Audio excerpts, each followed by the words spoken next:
Bonjour, alors aujourd'hui je vais aborder le sujet de Cousteau, Jacques-Yves Cousteau. Alors j'ai été surpris, je n'ai pas vu le film, je le confesse, je n'ai pas vu le film, alors je suis intéressé de le voir. Il est passé, et puis je crois que c'était il y a 2 ans, enfin on va voir, je sais plus. Il est passé ce film, et puis le film sur Cousteau, et je ne l'ai pas vu. Alors, moi je voulais un peu, pas pousser un coup de gueule, mais un peu me signaler que je trouve que le procès qui est fait à Jacques-Yves Cousteau, là, apparemment, puisque ce qui s'est passé, c'est que la société Cousteau était quelque chose de florissant, hein, dans les années, alors je sais pas, 90 peut-être. Et depuis que Cousteau est décédé, eh bien tout s'est écroulé. Apparemment, même en France, ça n'a pas suivi. Hein. La fondation Cousteau n'a pas survécu à son créateur. Ce qui est possible d'ailleurs, hein, parce que c'était une histoire entre le public et lui.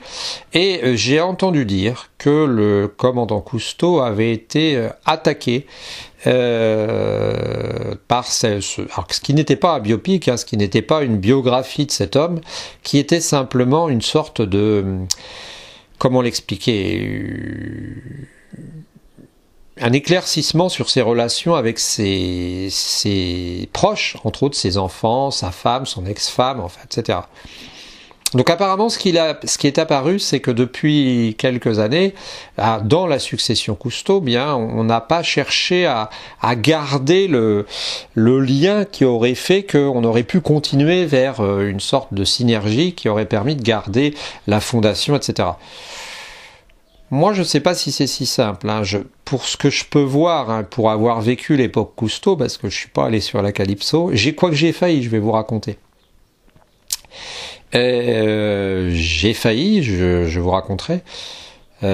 Pour autant, je pense que peut-être on peut avancer l'hypothèse que la fondation, tout n'a pas survécu au décès de son créateur. Ça peut arriver.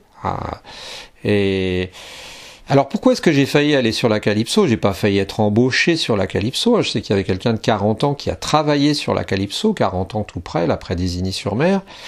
Moi, j'ai failli y aller parce que j'avais écrit une petite nouvelle. Il y avait un concours de nouvelles. Et ça vous prouve à quel point on est stupide, con, on est vraiment très con. Et à cette époque-là, j'ai gagné il fallait expliquer son rêve. Et j'ai gagné le droit d'aller vous visiter la Calypso.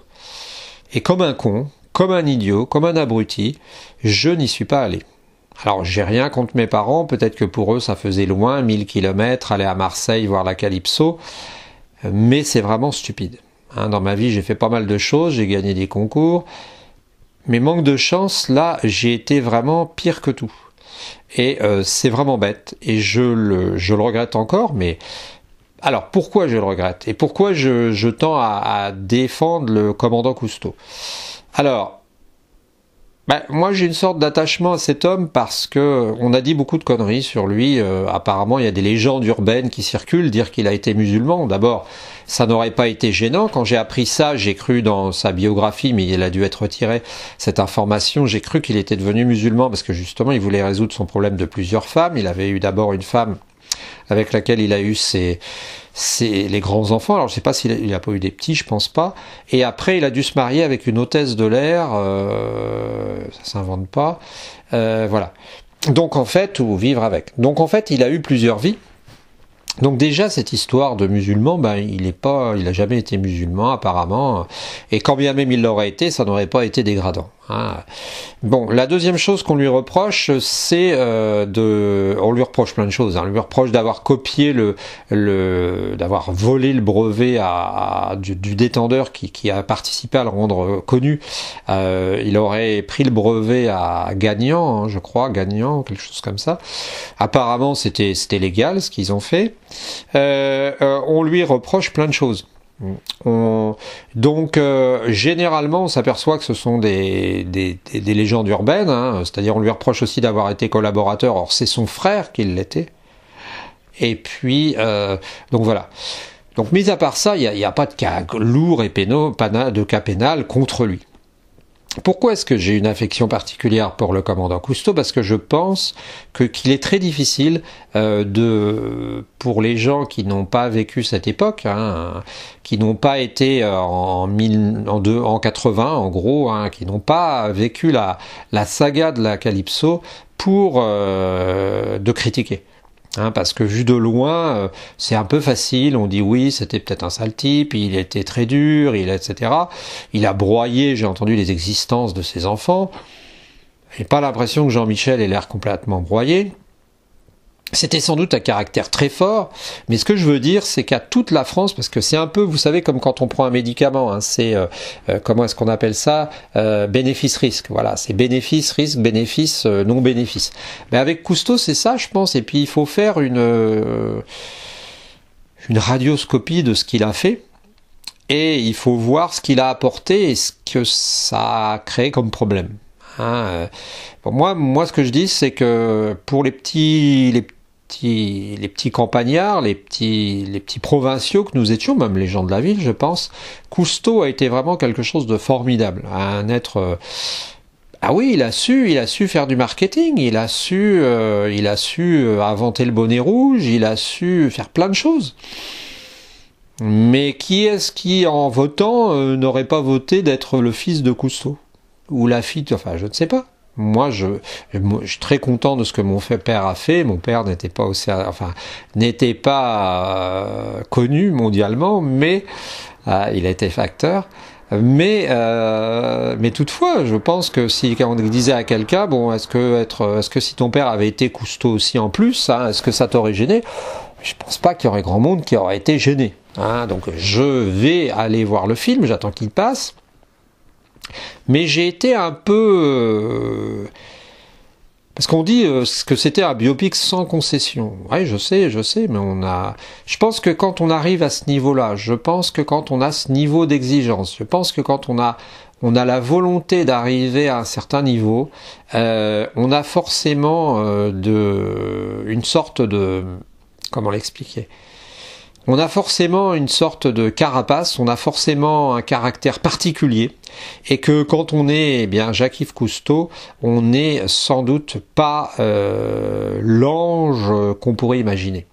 Mais c'est normal, on construit pas un empire, on construit pas une fondation, on construit pas la Cousteau Society, qui avait jusqu'à 250 000 membres, c'est pas mal, sans raison. On lui reproche aussi d'avoir utilisé l'explosif pour faire dénombrer le nombre de poissons sur un récif.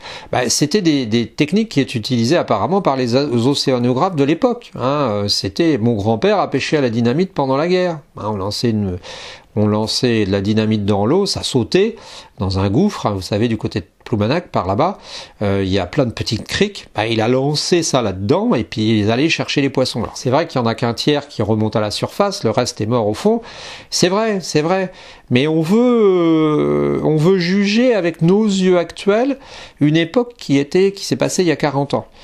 Donc, je n'ai rien à dire de spécial, si ce n'est que Cousteau nous a complètement fait rêver, c'est pas possible d'expliquer ce que ça pouvait être quand on voyait la musique de l'Odyssée de la Calypso, quand on imaginait, quand il parlait de la Grèce, quand il parlait des récifs, quand il parlait des amphores qu'il allait chercher, et puis cette idée que la Calypso, c'était vraiment, c'est l'idée géniale finalement pour circuler, quoi, parce que c'était une maison, atelier, studio de montage transportable, hein, c'est ça qui est génial, et le fait que ça a été sur l'eau, c'était pas étonnant parce que c'est pas possible de le faire sur terre, hein, on peut pas faire un camping-car qui va faire 300 tonnes.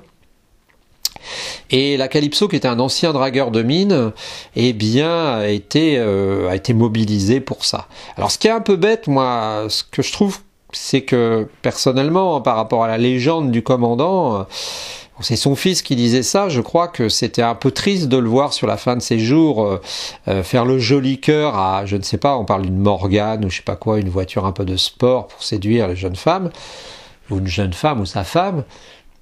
Ça peut faire mal à un fils, oui. Mais ben voilà, ça, on assume, hein, il assume, je pense qu'il avait assumé. Et puis, voilà, ça, la légende a peut-être été un peu écornée, mais je sais pas comment vous dire. Faut l'avoir vécu. Même si vous revoyez les films de la Calypso, peut-être certains vous paraîtraient ancien, il faut revoir, ça ne s'explique pas, c'était comme une mystique, hein, c'est comme le premier film que vous voyez qui vous plaît vraiment, c'est souvent à des heures particulières, sympathiques, avec une ambiance, ça ne s'explique pas, c'était quelque chose de magique, voilà, il avait réussi à créer une magie autour de lui, voilà, et ben, il avait formidablement bien réussi. Donc le commandant Cousteau, ben moi je dis chapeau, ou plutôt bonnet rouge. Et puis si vous êtes proche du commandant Cousteau, ou si vous avez été proche, si vous avez des remarques à faire, si vous avez l'impression qu'au contraire, ben, il a fait œuvre de malsaine parce qu'il a rendu la vie de son entourage difficile, impossible, parce qu'il a cassé des vies, eh bien dites-nous-le, hein, ça m'intéresse. Alors comme d'habitude, bien je vais vous demander de réagir, puisque de commenter, hein, c'est toujours utile. J'ai vraiment besoin de savoir ce que vous pensez du sujet. De vous abonner aussi, hein, ça coûte qu'un petit clic droit à s'abonner. Et puis aussi de mettre un j'aime, un pouce. Tout ça nous permet de développer la chaîne. Parce que nous allons la développer au bout d'un moment, mais ce serait bien si nous avancions plus vite. Alors comme d'habitude, petite lumière de l'espoir, j'éteins pour vérifier si elle est allumée, je le fais toujours. Oui, elle est allumée, tout à l'heure elle était éteinte. Eh bien, petite lumière de l'espoir de vivre mieux, l'espoir de l'amour, tout simplement, entre les gens, les humains. Et puis ça me fait rire tout de suite, je repense à Jean-Yann dans le film très sérieux, La raison d'État, hein, qui était vendeur d'armes et qui parlait de l'éthique concernant les armes, et il disait oui, Jésus-Christ, aimez-vous les uns les autres, ça fait 2000 ans qu'on en entend parler, ça fait 2000 ans qu'on pratique, mais on n'a jamais trouvé le mode d'emploi. Voilà, c'est une petite annexe, une petite parallèle comme ça qui me fait sourire, cette répartie là, ça fait 2000 ans qu'on pratique, mais on n'a jamais trouvé le mode d'emploi. Voilà, bon bah bonne journée, bonne soirée, bonne ce que vous voulez, et puis à la prochaine sur notre chaîne, hein.